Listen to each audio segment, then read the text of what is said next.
रात के 11 बजे जब दुनिया सो जाती है, तब नेशनल हाईवे का वो सुनसान रास्ता जाग उठता है। कहते हैं वहां एक ऐसी रूह भटकती है जिसे लोग लाल जोड़ी वाली डायन कहते हैं। वो लिफ्ट मांगती है, गाड़ी में बैठती है और फिर शुरू होता है उसका खौफनाक खेल। वो घर तक साथ जाती है और फिर धीरे धीरे इंसान का वजूद चूस लेती है। राहुल और रोहन, दो दोस्त जो इस रास्ते से अनजान थे, अपनी गाड़ी में मस्ती करते हुए निकल रहे थे। यार ये रोड कब खत्म होगी? लगता है हम अकेले ही हैं पूरी दुनिया में। हाँ, लेकिन मजे तो इसी में है ना। अपना गाना बजा, किसी की आवाज नहीं आएगी। बाहर घना अंधेरा था और सन्नाटा ऐसा कि अपनी सांसें भी सुनाई दें। अचानक गाड़ी की हेडलाइट में एक औरत दिखती है। उसने लाल शादी का जोड़ा पहना है और लंबा घूंघट निकाला हुआ है। वो हाथ देती है। भाई, गाड़ी मत रोक। इतनी रात को यहाँ कौन होगा?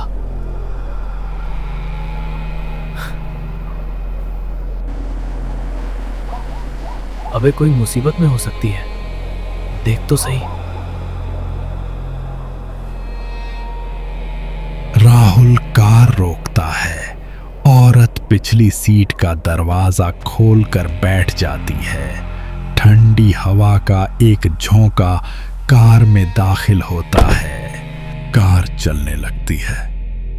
एसी चल रहा था, पर कार का तापमान बर्फ जैसा ठंडा हो गया था। जी, आपको कहाँ जाना है? इतनी रात को आप यहाँ अकेली? राहुल घबरा कर उस औरत से पूछता है। आगे जहाँ रास्ता खत्म होता है वहां छोड़ देना। आपका चेहरा, आपने घूंघट क्यों किया है?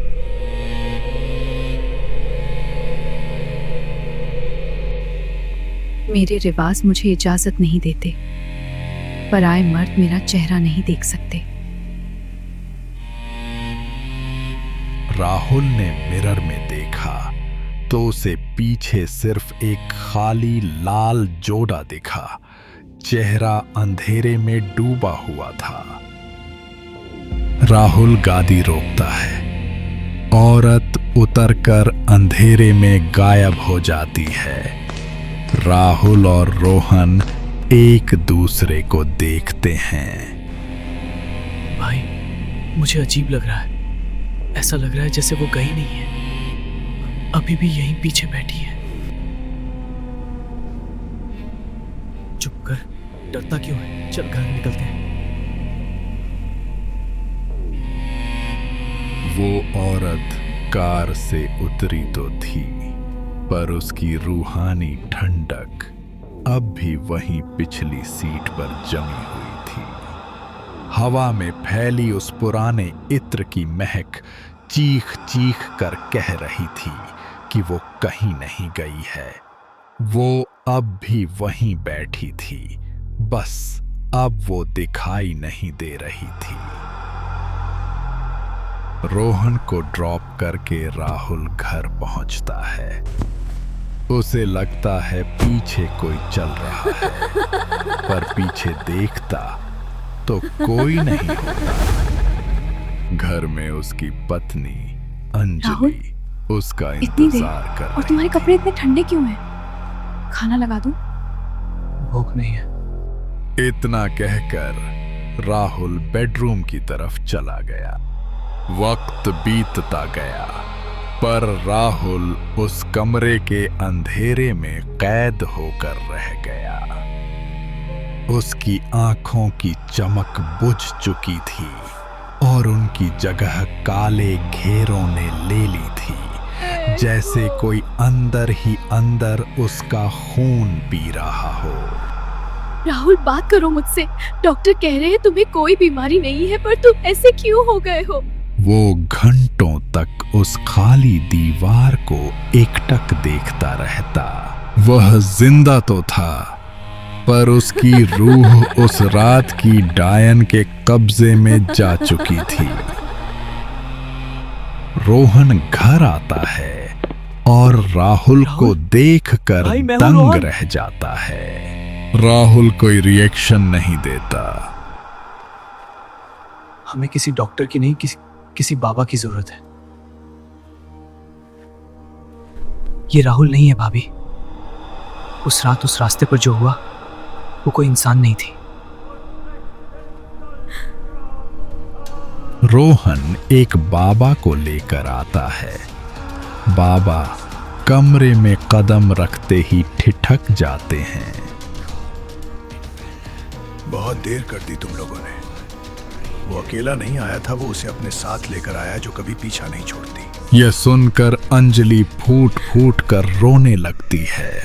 कमरे में लोबान का धुआं फैला था, पर उस धुएं के बीच भी मौत की दस्तक साफ महसूस की जा सकती थी। बाबा ने जैसे ही मंत्र जपना शुरू किया, कमरे का तापमान अचानक गिर गया।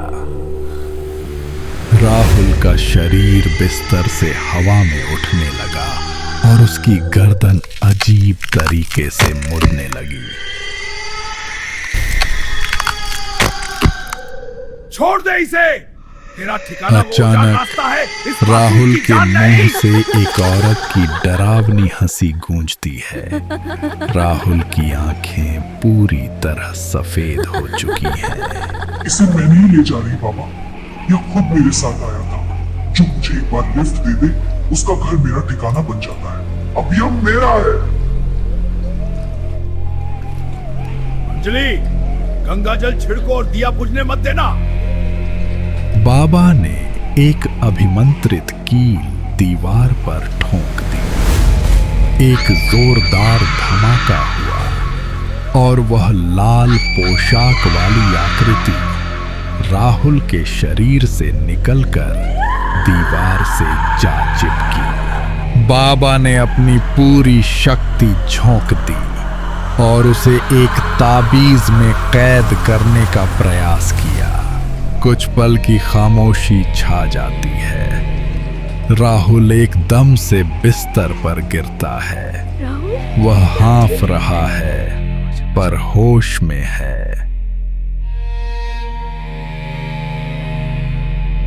खतरा टल गया है, पर याद रखना वो रास्ता फिर कभी मत नापना।